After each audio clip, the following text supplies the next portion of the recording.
എല്ലാവർക്കും സുഖമാണെന്ന് വിശ്വസിക്കുന്നു. ഡെയിലി അപ്ഡേറ്റിലേക്ക് എല്ലാ ആളുകൾക്കും സ്വാഗതം.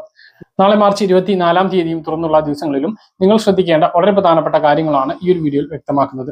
വീഡിയോയുടെ വിശദാംശങ്ങളിലേക്ക് കടക്കുന്നതിന് മുമ്പ് കൂടുതൽ ആളുകളിലേക്ക് ഇൻഫർമേഷൻ എത്താൻ ഷെയർ ചെയ്യുക, ലൈക്ക് ചെയ്യുക, ഫേസ്ബുക്കിലൂടെ കാണുന്ന ആളുകൾ ഫോളോ ചെയ്യുക. വീഡിയോയുടെ വിശദമായ വിവരങ്ങളിലേക്ക് വരാം. സംസ്ഥാനത്ത് മരണസംഖ്യ കുറയാത്തത് പെൻഷൻ ബാധ്യത കൂട്ടുന്നു എന്ന് മന്ത്രി സജി ചെറിയാന്റെ വിവാദ പരാമർശം. കേരള NGO യൂണിയൻ സംസ്ഥാന സമ്മേളനത്തിന്റെ സ്വാഗത രൂപവൽക്കരണ യോഗം ആലപ്പുഴയിൽ ഉദ്ഘാടനം ചെയ്ത് സംസാരിക്കുകയായിരുന്നു അദ്ദേഹം. പെൻഷനാകുന്നവർ ലക്ഷക്കണക്കിന് ആളുകളാണ് കേരളത്തിലുള്ളത്. മരണസംഖ്യ വളരെ കുറവാണ്. എല്ലാവരും മരിക്കണമെന്നല്ല ഈ പറയുന്നതിന് അർത്ഥം. പെൻഷൻ കൊടുക്കാതിരിക്കാൻ പറ്റില്ല. ആരോഗ്യ പരിപാലനത്തിൽ കേരളം ഒന്നാമതാണ്.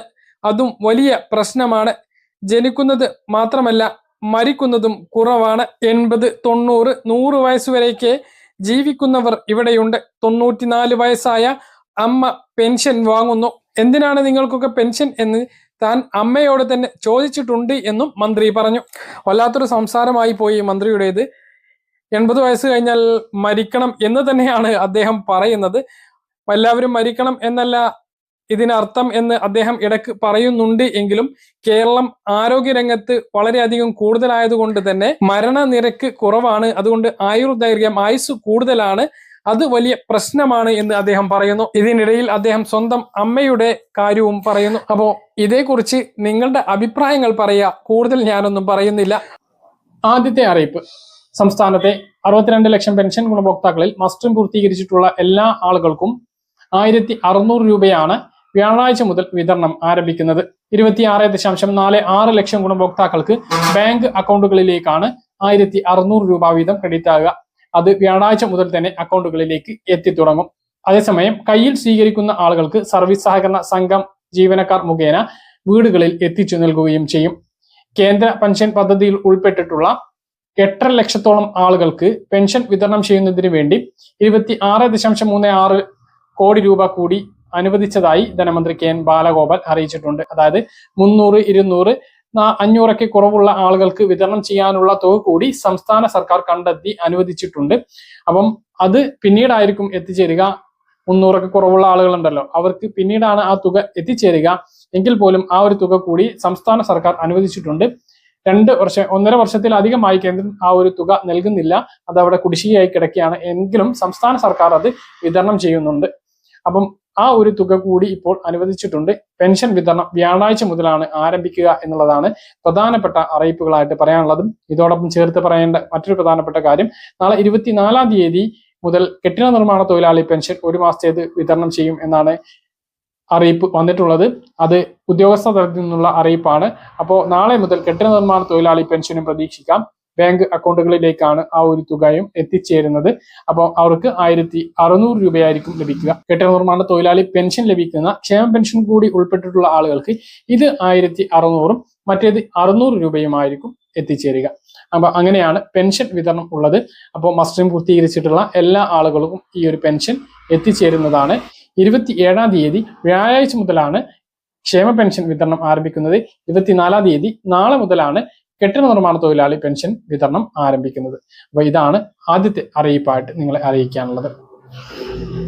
സംസ്ഥാനത്ത് ഞായർ അവധിക്ക് ശേഷം സംസ്ഥാനത്തെ റേഷൻ വിതരണം നാളെ മുതൽ ആരംഭിക്കുകയാണ്.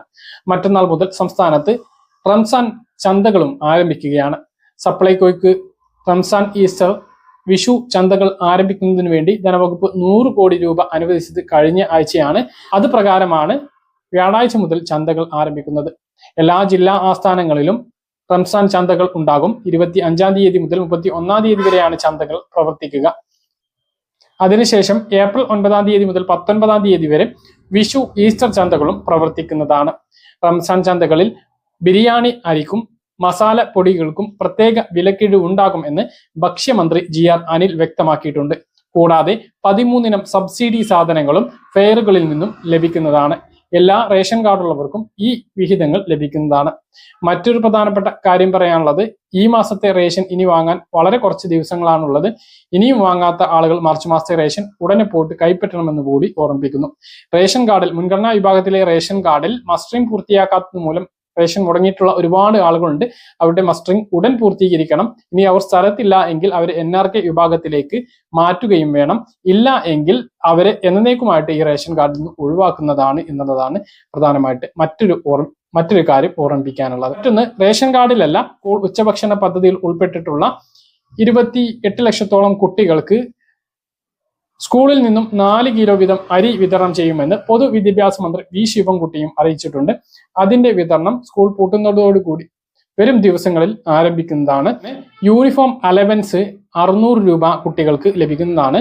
ഇതിനു വേണ്ടിയിട്ടുള്ള ബാങ്ക് അക്കൗണ്ട് കളക്ഷനൊക്കെ സ്കൂളുകളിൽ ഇപ്പോൾ നടന്നു വരികയാണ്. 1-ാം ക്ലാസ് മുതൽ 8-ാം ക്ലാസ് വരെ സർക്കാർ എയ്ഡഡ് വിദ്യാലയങ്ങളിൽ പഠിക്കുന്ന വിദ്യാർത്ഥികൾക്കാണ് ഈ യൂണിഫോമും അരിയും ലഭിക്കുന്നത് എന്നുള്ളത് ഓർമ്മിപ്പിക്കുന്നു. മറ്റൊരു പ്രധാനപ്പെട്ട അറിയിപ്പ്, ബാങ്കിംഗ് മേഖലകളിലെ ജീവനക്കാരുടെ യൂണിയനുകൾ തിങ്കളാഴ്ച ആരംഭിക്കാനിരുന്ന 2 ദിവസത്തെ പണിമുടക്ക് പിൻവലിച്ചിരുന്നു.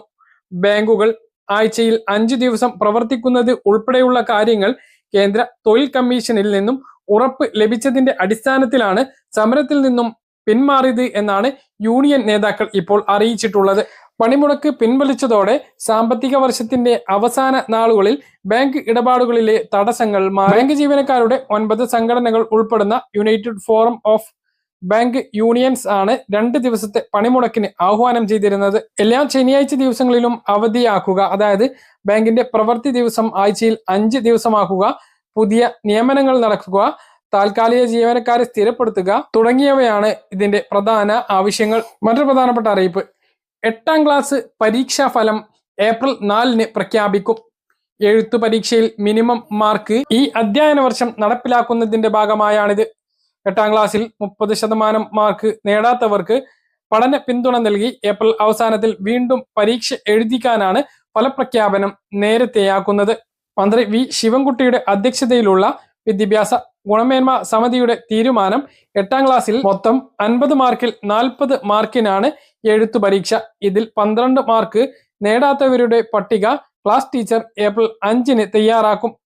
പഠന പിന്തുണ ആവശ്യമുള്ളവരുടെ രക്ഷിതാക്കളുടെ യോഗം 6-നും 7-നും ചേരും. തുടർന്ന് ഏപ്രിൽ 8 മുതൽ 24 വരെ ദിവസങ്ങളിൽ ക്ലാസുകൾ നൽകും. രാവിലെ 9:30 മുതൽ ഉച്ചക്ക് 12:30 വരെയായിരിക്കും പരിശീലനം. 25-ന് വീണ്ടും പരീക്ഷ നടത്തി 30-ന് വീണ്ടും ഫലം പ്രഖ്യാപിക്കും. കേരള ചരിത്രത്തിൽ ആദ്യമായി 10-ാം ക്ലാസ്സിലെ പാഠപുസ്തകങ്ങൾ 9-ാം ക്ലാസ് തീരും മുമ്പേ വിതരണം ചെയ്യാൻ വേണ്ടി തീരുമാനിച്ചതായി വിദ്യാഭ്യാസ മന്ത്രി വി ശിവൻകുട്ടി അറിയിച്ചു.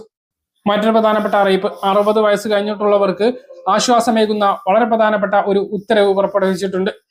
രാജ്യത്താദ്യമായി വയോജനങ്ങൾക്കായി കമ്മീഷൻ കൊണ്ടുവരുന്ന കേരള സംസ്ഥാന വയോജന കമ്മീഷൻ ബിൽ കേരള സംസ്ഥാന നിയമസഭ പാസാക്കി. സർക്കാർ മുന്നോട്ട് വെച്ചിട്ടുള്ള സ്വപ്നമാണ് ഇതോടെ യാഥാർത്ഥ്യമാകുന്നത് എന്ന് സാമൂഹ്യനീതി വകുപ്പ് മന്ത്രി ആർ ബിന്ദു പറഞ്ഞു. പ്രായമായവരുടെ, അതായത് 60 വയസ്സിന് മുകളിലുള്ളവരുടെ ക്ഷേമം, സംരക്ഷണം, പുനരധിവാസം എന്നിവ ഉറപ്പാക്കുന്നതിനും അവരുടെ ഉൽപാദനക്ഷമതയും മൗലികവും നൂതനവുമായ ആശയങ്ങളോ പരിഹാരങ്ങളോ ഉണ്ടാക്കാനുള്ള കഴിവും സമൂഹത്തിന് ഉപയോഗപ്പെടുത്താനുമാണ് ഇതോടെ രാജ്യത്താദ്യമായി കമ്മീഷൻ നിലവിൽ വരുന്നത്. അവഗണനയും ചൂഷണവും അനാഥത്വവും അടക്കമുള്ള വയോജനങ്ങളുടെ ജീവിത പ്രയാസങ്ങൾ സംബന്ധിച്ച് വർദ്ധിച്ചുവരുന്ന അവഗണനയും ചൂഷണവും അനാഥത്വവും അടക്കമുള്ള വയോജനങ്ങളുടെ ജീവിതത്തിലെ പ്രയാസങ്ങൾ സംബന്ധിച്ച വർദ്ധിച്ചു വരുന്ന ഉത്കണ്ഠകൾ അടിസ്ഥാനമാക്കി അടിയന്തരമായി അഭിസംബോധന ചെയ്യാനാണ് ഈ കമ്മീഷൻ. വയോജനങ്ങളുടെ പുനരധിവാസം സാധ്യമാക്കാനും അവരുടെ കഴിവുകൾ പൊതു സമൂഹത്തിന് ഉപയുക്തമാകുന്നതിനാവശ്യമായ പ്രവർത്തനങ്ങൾ ഏറ്റെടുത്ത് നടത്താനും അവകാശ സംരക്ഷണം ഉറപ്പിൽ വരുത്തുന്നതിനുമാണ് വയോജന കമ്മീഷൻ നിലവിൽ വരിക. വയോജനങ്ങളുടെ ക്ഷേമവും സംരക്ഷണവും സംബന്ധിച്ച മാർഗനിർദ്ദേശങ്ങൾ നൽകാൻ കമ്മീഷന് ചുമതലയുണ്ടാകും. കമ്മീഷനിൽ സർക്കാർ വിജ്ഞാപനം വഴി നിയമിക്കുന്ന ഒരു ചെയർപേഴ്സണും 4 കവിയാത്ത എണ്ണം അംഗങ്ങളും ഉണ്ടായിരിക്കും. ചെയർപേഴ്സൺ ഉൾപ്പെടുന്ന കമ്മീഷൻ നിയമിക്കുന്ന എല്ലാ അംഗങ്ങളും വയോജനങ്ങൾ ആയിരിക്കും. അവരിൽ ഒരാൾ പട്ടികജാതിയിൽ നിന്നോ പട്ടിക ഗോത്രത്തിൽ നിന്നോ ആയിരിക്കും. മറ്റൊരാൾ വനിതയും ആയിരിക്കും. കമ്മീഷന്റെ ആസ്ഥാനം തിരുവനന്തപുരത്തായിരിക്കും. വയോജനങ്ങളുടെ ക്ഷേമത്തിനും സംരക്ഷണത്തിനും കമ്മീഷൻ മാർഗനിർദ്ദേശങ്ങൾ നൽകുകയും സഹായിക്കുകയും ചെയ്യും.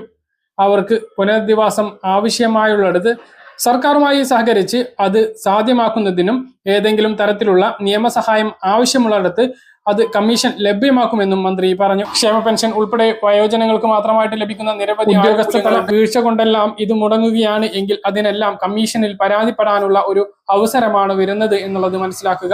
പറഞ്ഞ കാര്യങ്ങൾ കൃത്യമായിട്ട് മനസ്സിലാണെന്ന് വരുന്നു. ഇതുപോലെ ഇൻഫർമേഷൻ ലഭിക്കാൻ ചാനൽ സബ്സ്ക്രൈബ് ചെയ്യുക, ബെൽ ഐക്കൺ എനേബിൾ ചെയ്തു വെക്കുക. മറ്റൊരു വീഡിയോയുമായി നമുക്ക് വീണ്ടും കാണാം. ഇതുവരെയും ബൈ.